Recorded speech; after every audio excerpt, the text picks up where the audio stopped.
Regresamos con más Despierta con CDN. Amigos, es bueno casi siempre cuando concluye el año o estamos por arrancar un nuevo año, hacer balance, pasar revista y tratar de comprender algunos fenómenos que han estado marcando pauta y que van a marcar sin duda los próximos días, meses y años. Específicamente en materia internacional, es sabido por todos que hay una teoría que si en Estados Unidos hay una gripe, en República Dominicana hay neumonía. Por ejemplo, esa es una casi una receta económica.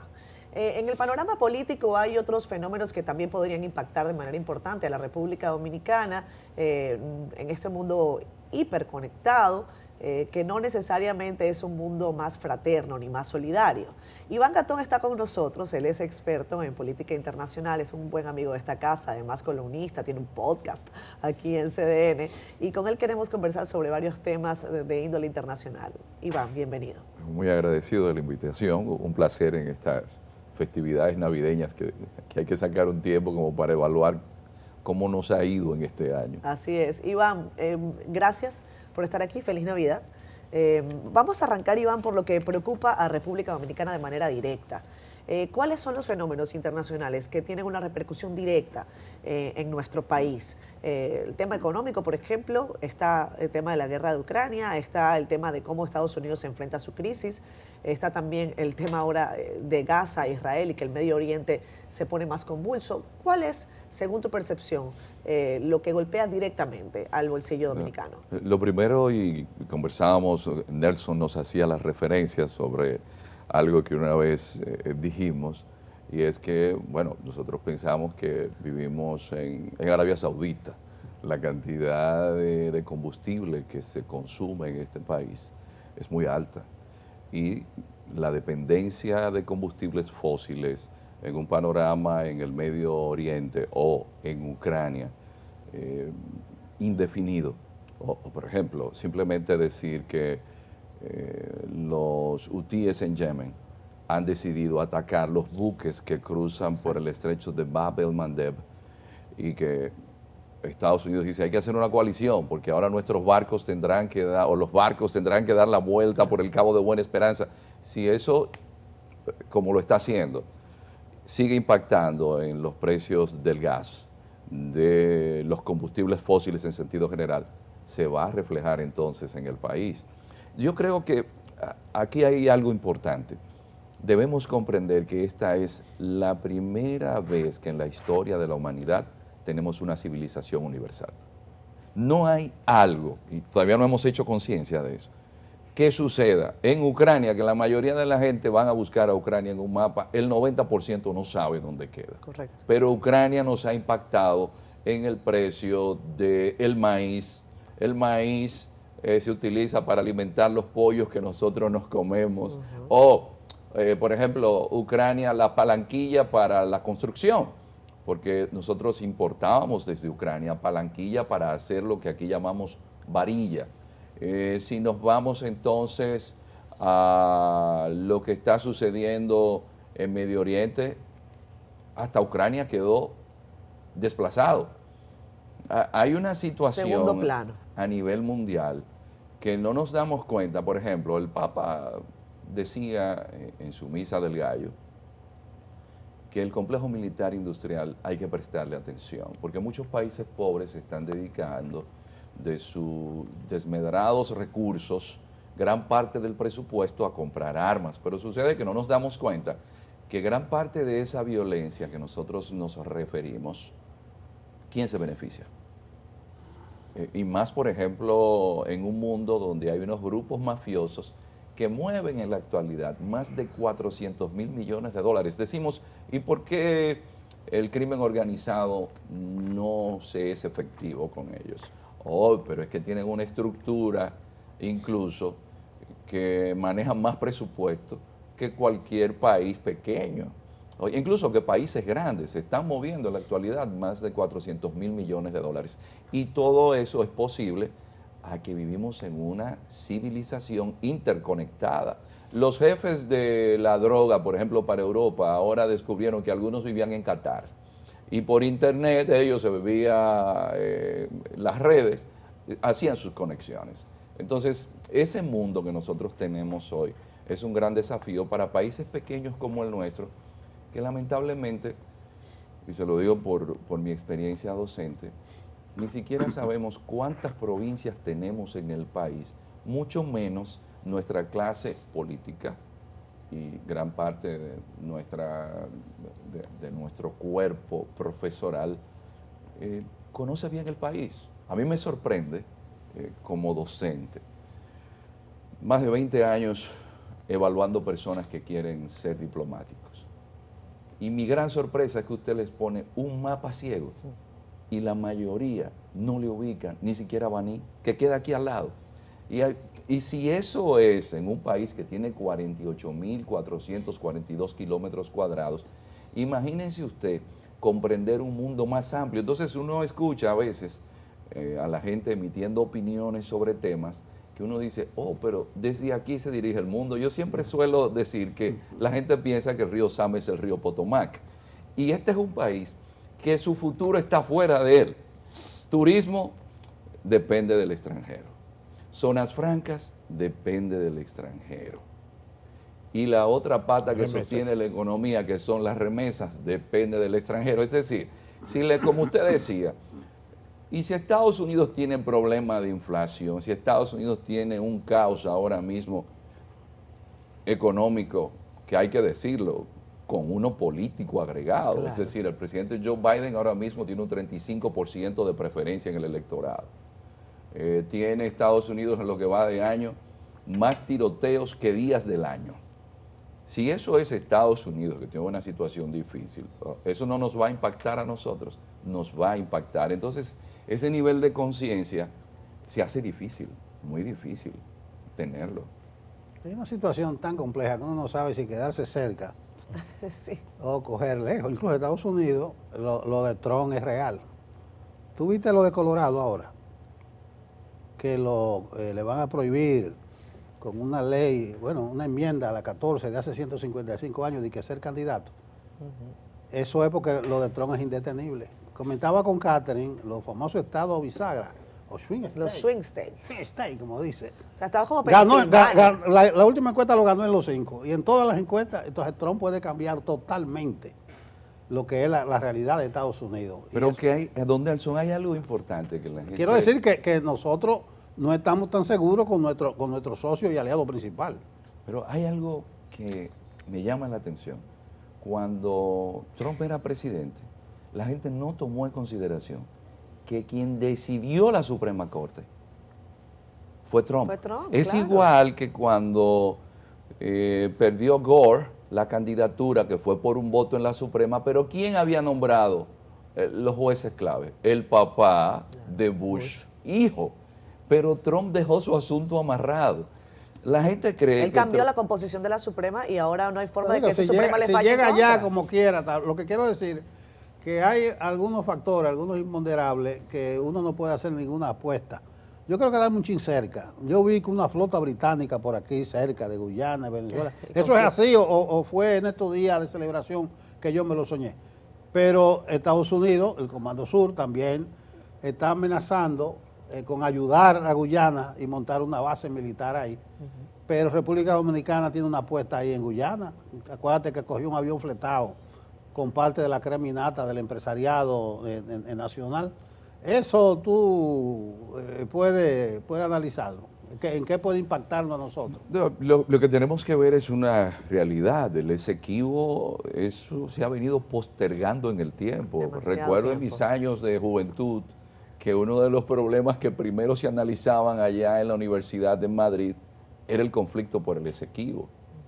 ¿Por qué? Porque es una herencia que viene desde el siglo XIX. Es más, es tan increíble cómo las potencias se manejaban en aquel momento, que a Venezuela lo representó un ruso. Lo que pasa es que Venezuela cometió el gravísimo error en ese momento y pasado el tiempo, que nunca estableció población en el Esequibo. Y algo interesante para que nos demos cuenta de que fundamentalmente los problemas tienen siempre un cariz político. Chávez, vía Petrocaribe, ayudaba a Guyana. Lo que sucede es que, y como lo dijo el propio Chávez en su momento, nosotros no vamos a pelear. Sabemos que la forma en la que se establecieron estas fronteras fue un dictamen de las metrópolis europeas y lo que hicieron fue llevarse bien. Ahora, nadie pensó que frente a las costas de Guyana se iba a descubrir la cantidad de petróleo que se ha descubierto y que las grandes empresas multinacionales del petróleo, como es el caso de la Exxon, les está yendo de maravilla. Pero ahí es que voy, independientemente del Esequibo y su futuro, República Dominicana tiene una apuesta. Incluso si tú recoges la visita, recoges el discurso de Abinader. Y la visita reciente del nosotros estamos presidente pensando en ese petróleo. Sí, pero es que la Suiza de América va a ser Guyana. Claro. Por ejemplo, Guyana ha jugado también sus Entonces nosotros bazas. estamos con Guyana o con Venezuela, debemos No, estar. mire, a final del camino, Es donde te quiero llevar. a final del camino, le voy a decir qué va a suceder. Maduro, lo de Guyana le está ayudando para resolver problemas internos. Claro. No hay manera de que Venezuela, las guerras o cualquier conflicto bélico se gana con dinero y en Venezuela no hay dinero para mantener muchas tropas allí. Eso es así. Eso es así. Y el Comando Sur y por supuesto Inglaterra no van a dejar que Venezuela, que tiene poco ejército, que lo que tiene son recursos naturales, vaya a ser atacada. Eso se resuelve en una mesa de negociaciones. En pleno apogeo de la crisis por el Esequibo, a Saab lo sueltan, que es, según dicen los medios, una ficha. El testaferro de Maduro. Correcto. Lo que hay que ver son las escaramuzas que se dan. A Maduro le ha caído de maravilla Es esta posible, situación, Iván. pero no creo que pase de ahí. Sí, incluso hay una teoría que considera que es posible que Venezuela comparta, que se cree una suerte de división entre ese yacimiento petrolero que está ubicado frente a las costas de Guyana, una vez que el conflicto desde el punto de vista del derecho internacional no ha terminado de resolverse, porque Venezuela no avala la decisión de la Corte Penal. Pero recientemente el CARICOM con González a la cabeza reunieron a Maduro y al primer ministro guyanés. de Guyana. Sí. Por eso te digo que es posible que ahí se cree una situación compartida. Además, señores, la situación para Venezuela no se encuentra en el mejor momento para entrar en una disputa de ese nivel, porque no es Guyana que va a responder, Claro. es el Comando Sur, es Inglaterra que va a responder. Entonces, yo creo que eso se va a quedar ahí en escaramuzas. Nunca olvidemos algo que yo creo que en América Latina pasamos por alto la historia. Cuando los militares argentinos de la dictadura de Videla, Viñones, Galtieri en las Malvinas, eran los que entrenaban a los contras en Honduras, llevaron a cabo la acción en las Malvinas. ¿Pero qué sucedió? Estaba detrás Inglaterra. Hay un acuerdo que se llama Tratado de Integración Recíproca, Tratado Interamericano de Asistencia Recíproca, TIAR. El TIAR, claro. El TIAR. Claro. ¿Y qué hizo América Latina? El TIAR, pero se aplicó. No, Estados Unidos, que hacía ejercicios militares conjuntos con Argentina, los dejó de lado. ¿Y del lado con quién se fue? Claro, se fue con Inglaterra. Claro. Aquí hay que ver quiénes son las manos que mecen la cuna. Sí. Como usted decía, los acontecimientos, por más remotos que sean, los acontecimientos internacionales, de algún modo nos importan, nos impactan, ¿verdad? Pero lo que tenemos más cerca, no solamente geográficamente, no geográficamente, sino por la relación directa que tiene con relación a nosotros, como decía Catherine, que si tienen gripe allá, aquí no puede dar neumonía. Estados Unidos, ¿cuál es la realidad y cuáles son las perspectivas políticas y económicas de Estados Unidos frente al 2024 y cómo nos puede impactar a nosotros aquí en República Dominicana? Desde una perspectiva histórica universal, porque a veces uno toma la historia en 20, 30 años y eso es muy poco. Me preocupa Estados Unidos en el largo plazo, porque si la administración Obama ya hablaba de que había que moverse al Pacífico, decía Hillary Clinton, su secretaria de Estado, we have to pivot to Asia, hay que moverse al Asia. ¿Y qué sucede si el mundo se mueve al Asia? que el Atlántico deja de tener importancia. Y después de 500 años de un eje transatlántico que ha sido fundamental, ¿qué indicaría esto? Lo mismo que sucedió en su momento en el Medio Oriente, que no se dieron cuenta que el mundo se movió al Atlántico. Claro. Y esos pueblos dejaron de tener esa vigencia y esa potencia económica. Si Estados Unidos, y esto sí es lamentable, con 340 millones de personas, los candidatos presidenciales que tienen en el Partido Demócrata es el presidente Biden, y del otro lado alguien que era demócrata y se pasó a republicano, que es el caso de Trump. Si Estados Unidos sigue su élite política y económica, esto es importante, dejar de lado a Ucrania, que todos sabemos que puede estar en guerra porque Estados Unidos lo subsidia, y que Zelensky diga, yo confío en que no me van a abandonar. Pero más grande aún es que lo diga una señora que su esposo tiene 20 meses en el frente peleando contra los rusos, a temperatura bajo 15 grados, bajo 20 grados, diciendo, yo espero que Estados Unidos no abandone a mi país. ¿Por qué? Porque en el Congreso le dicen, si no me apruebas lo de la ley migratoria, no te doy el dinero de Ucrania. Y si la élite política de Estados Unidos no se pone de acuerdo, asistimos a algo que siempre ha venido sucediendo en la historia de la humanidad, que cuando las élites de un imperio comienzan a tener ese tipo de fisuras, es una señal del declive de ese imperio. Y eso sí tendría un impacto grande en nosotros, porque ya hay países que prefieren comenzar a no usar el dólar. Eso tiene impacto en nosotros. Si Estados Unidos económicamente deja de tener la preeminencia que ha venido teniendo, por supuesto, si nosotros somos el mar Mediterráneo de Estados Unidos, ¿qué va a suceder entonces con nosotros si en Estados Unidos su élite política no se pone de acuerdo? El impacto va a ser negativo, claro, porque el referente nuestro es Estados Unidos. Hay una señora de un sector aquí de la capital que hacen una reunión en una junta de vecinos y se están quejando por el olor a marihuana. Y entonces el hijo le dice, mami, y es que ustedes olvidaron que el Nueva York chiquito también iba a traer eso. Claro. Porque como decía el alcalde de Nueva York huele a marihuana. Es decir, de lo malo que hay en Estados Unidos, también nosotros vamos a recibir ese impacto. Iván, en la región latinoamericana hay algunos ejemplos de presidentes ya electos que han venido a cambiar un poco las reglas del juego. Pasó en Estados Unidos con Donald Trump, en donde el verbo grandilocuente, violento quizás, muy violento en el caso de Donald Trump, por ejemplo, en contra de los migrantes, empezó a generar estas posiciones que, aunque están permanentemente en la sociedad, pocas veces se expresan y se verbalizan. Me refiero a las polarizaciones que tienen que ver incluso con asuntos raciales, con asuntos de xenofobia. En la región tenemos el caso del presidente salvadoreño, Nayib Bukele, y también el caso ahora de Javier Milei, presidente de Argentina. Un tipo que se para frente a su país y dice que de golpe y porrazo se van 300 medidas que liberalizan absolutamente al Estado argentino si pasa por el Congreso. Y un Salvador en donde la gente, al parecer, aplaudiría incluso violaciones de derechos humanos para salvarse a sí mismo.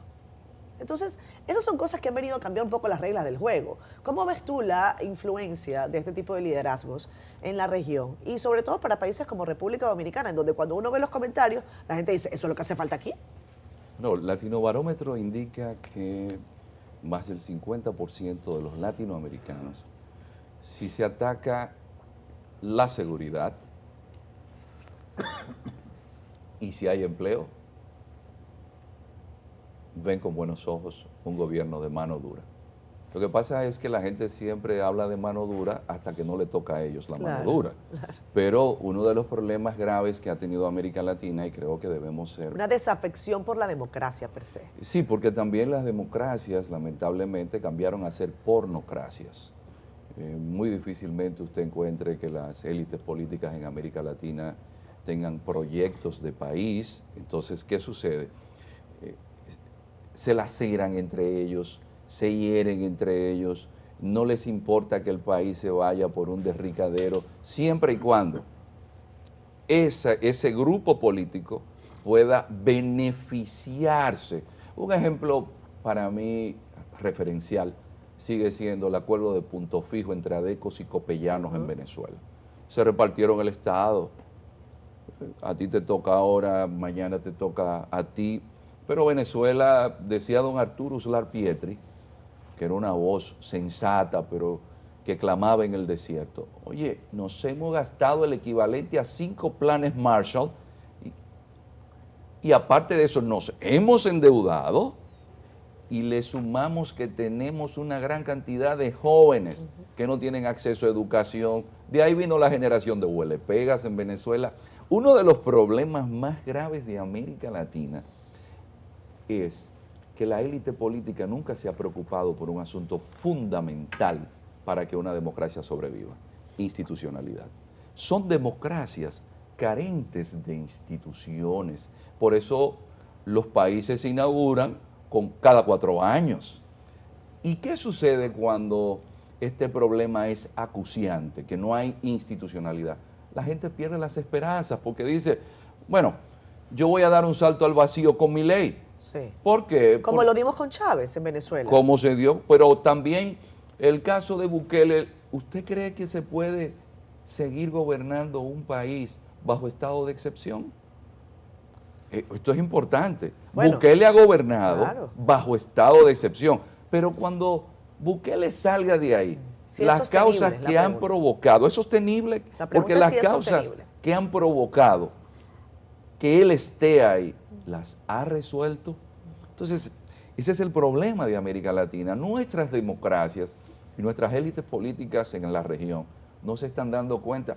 Ustedes quieren ver algo. Nosotros somos la zona del mundo con la mayor cantidad de materias primas necesarias, la mayor reserva de petróleo del mundo, la mayor reserva de litio, la mayor reserva de agua, la mayor reserva de biodiversidad para la industria farmacéutica. Pero ¿qué sucede?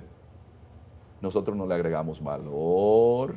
No agregamos valor, pero si nos vamos a otro elemento importante, en América Latina la calidad de nuestras universidades son buenas. Yo escuchaba el tema... No están en el top del ranking mundial.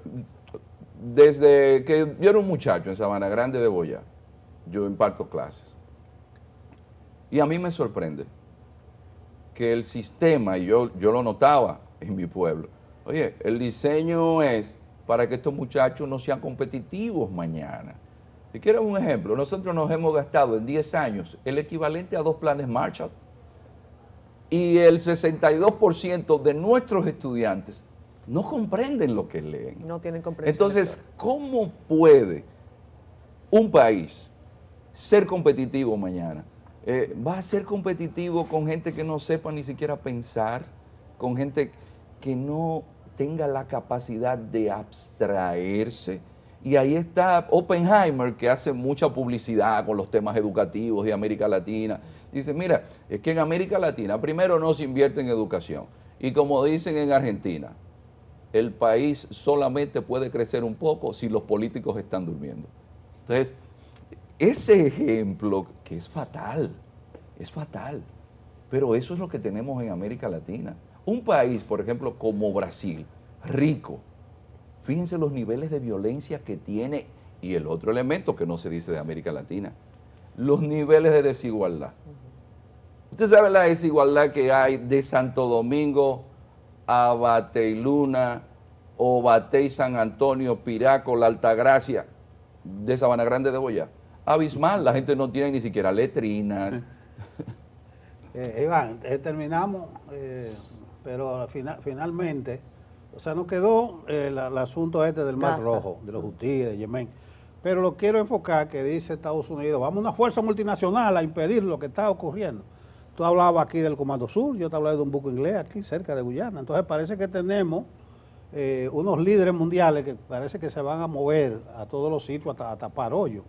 Pero Estados Unidos no aguanta una guerra más en un año electoral.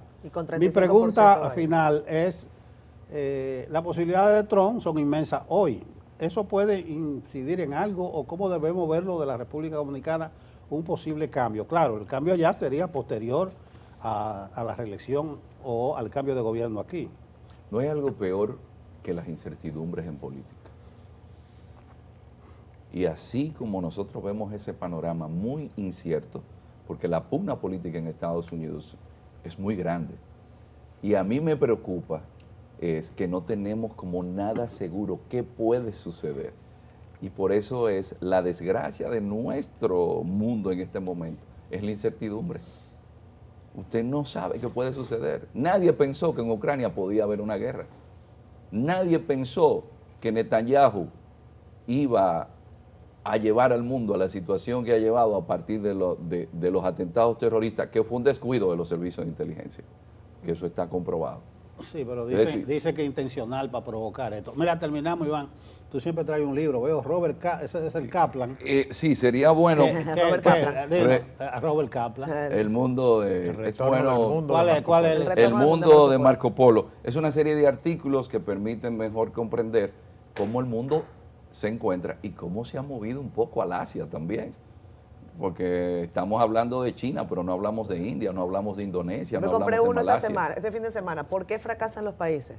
Voy a empezar a leerlo esta semana. Vamos a ver. Lo primero es que tenemos que hacer conciencia de que la educación no es simplemente para ser mejores profesionales, sino para ser mejores personas, mejores ciudadanos. Y eso es lo que permite hacer proyectos de país, con una educación con carácter cívico.